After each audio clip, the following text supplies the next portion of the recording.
Hi friend, green আর্থে আপনাদের স্বাগত। বন্ধুরা, আশা করি সবাই ভালো আছেন আর উইন্টারে অনেক অনেক ফুল ফল সবজির গাছ করছেন। তো দেখুন, আমার এই ফুলের কর্নারটা ফুলে ভরে আছে। এদের দেখলে মনটা পুরো ভরে যায়। তো বন্ধুরা, শুধু যে ফুল করছি না, এখানে সবজিও করেছি। দেখুন, একটা 1 কেজি সোয়াবিনের প্যাকেটের মধ্যে আমি সবজি লাগিয়েছি। তো একটা থলেতে 4খানা বেগুন পড়েছে। বন্ধুরা, এই যে সবজি কিচেন গার্ডেন, এটা তো আমাদের হেল্পই হয়, আর তার সাথে আমরা অর্গানিকভাবে এই সবজিগুলো পাই। বাজারে যে কীটনাশক দিয়ে কেমিক্যাল দিয়ে ফলায়, সেটার থেকে কিছুটা রেহাই। তো দেখুন, টমেটো ভরে গেছে। টমেটো একদম জৈবভাবেই করেছি। আপনারা যদি আমার ভিডিও ফলো করেন, দেখবেন যে একদম সহজ সরল পদ্ধতিতে আমি এই গাছ লাগাই আর ফলন করাই। তো বন্ধুরা, যারা আজকের আমার ভিডিও প্রথম, তো প্লিজ সাবস্ক্রাইব করবেন, বেল আইকন প্রেস করে দেবেন। বন্ধুরা, সবার প্রথম ভিডিওর নোটিফিকেশান আপনাদের ফোনে পৌঁছে যাবে। আর কমেন্ট করবেন, লাইক করবেন। আপনাদের একটা কমেন্ট আমার ভিডিও করার আনন্দটাকে অনেকটাই বাড়িয়ে দেয়। সারাদিন সংসারে হাজার কাজের ফাঁকে এই গাছগুলোকে ভালোবেসে আর আপনাদেরকে দেখানোর জন্যে যে কতটা ভালোবাসলে এত সুন্দর গাছ করা যায়। তো সবার জন্য এই ভিডিও। তো বন্ধুরা, এখন চলে আসি ভিডিওতে। আমি উইন্টারে যে গাছগুলো আমরা দেখি যে পাতা শুকিয়ে যায়, তো সেগুলোতেই আমি স্প্রে করব ম্যাগনেসিয়াম সালফেট। এটা হচ্ছে অ্যাপসাম সল্ট।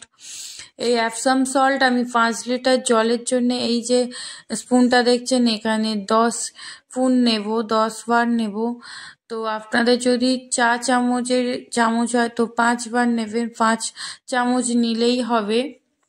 এই অ্যাপসাম সল্ট আপনারা গাছের গোড়ায়ও প্রয়োগ করতে পারেন। শিকড় মজবুত হবে, গাছের গ্রোথ হবে।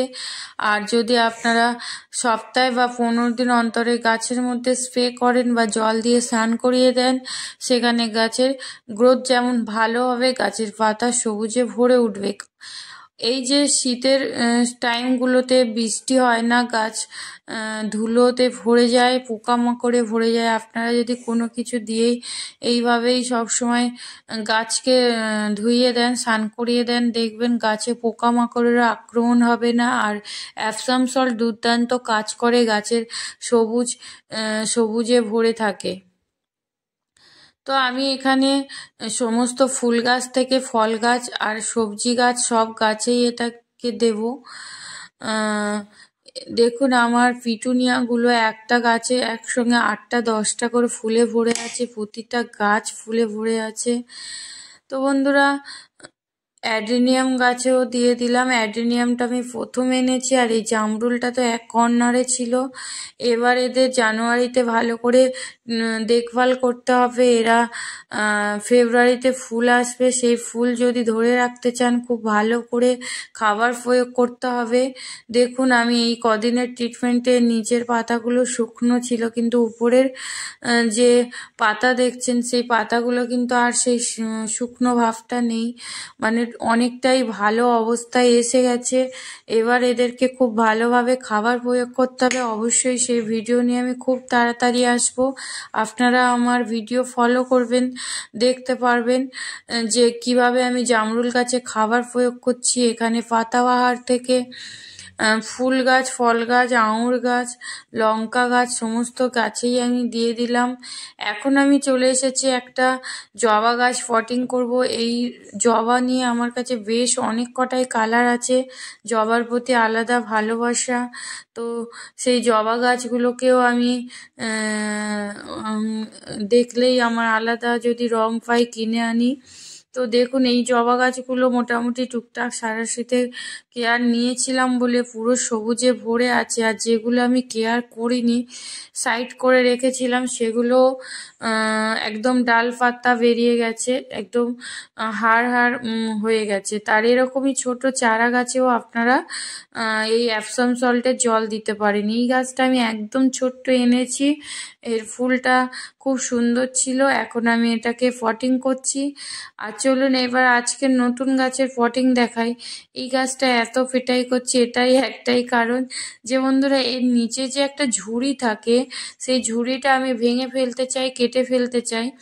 আগের জবা গাছে দেখেছেন, তো এই গাছে দেখছি ঝুড়ি নেই, তো খুব ভালো। আর আমি এর কোনো আঘাত করব না, যেমন অবস্থায় আছে সাইড থেকে শুধু একটু মাটি ফেলে দিয়ে আমি গাছ বসাবো। এদের এত শক্ত মাটি যে এই মাটিটা যদি সব শুদ্ধ আমি না শিকড়ের কোনো রাস্তা বের করে লাগিয়ে দিতে হবে, তো এই মাটিতে কিন্তু শিকড়গুলোর গ্রোথ হবে না, বাড়বে না। আমার নতুন মাটিতে শিকড় দেবেন, তাই কিছুটা ভেঙে দিলাম।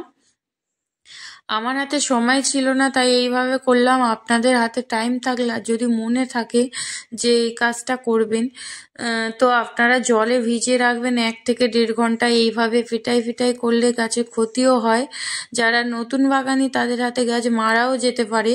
তো আপনারা ঘন্টাখানেক আগে যদি জলের মধ্যে মাটি সমেত ভিজিয়ে রাখেন, তো কিছুটা মাটি ধুয়ে গিয়ে গাছের শিকড় বেরিয়ে যাবে, আপনারা নতুন টবে পটিং করে দেবেন। তো বন্ধুরা, এখানে কোকোপিট, গোবর সার আর পুরানো মাটি, আমার কাছে নতুন মাটি এই মুহূর্তে নেই বা মাটি একদমই কম হয়ে গেছে। আমি মাটির জোগান করতে এখনো পারিনি, অবশ্যই আমি সেটা নিয়ে আসবো। তো এগুলো দিয়েই ভালো করে, খুব ভালো করে আপনারা এখানে গাছের মধ্যে জল দিয়ে দেবেন। তো আমি এখানে দেখুন খুব ভালোভাবে জল দেবো, একদম উপর থেকে সার করিয়ে দিচ্ছি। আর যতক্ষণ না মাটির টবে জল ভরে যাবে কিন্তু আপনারা জল দেবেন, কারণ আমি এর গোড়াতে আঘাত করেছি। তাই একে যদি কম জল দিয়ে রাখেন মরে যাওয়ার সম্ভাবনা থাকে। আর অল্প 2-3 ঘন্টা রোদে আপনারা প্রথম 4-5 দিন রাখবেন। যদি এরকমইভাবে গোড়ায় আপনারা মাটি ভাঙেন তাহলে, আর না হলে নর্মাল অবস্থায় শীতের টাইমে রাখতে পারেন। তো আমি এখানে রেখেছি, এখানে বেশ 2-3 ঘন্টা রৌদ্র আসে, তারপরে আর রৌদ্র আসে না এই জায়গাগুলোতে।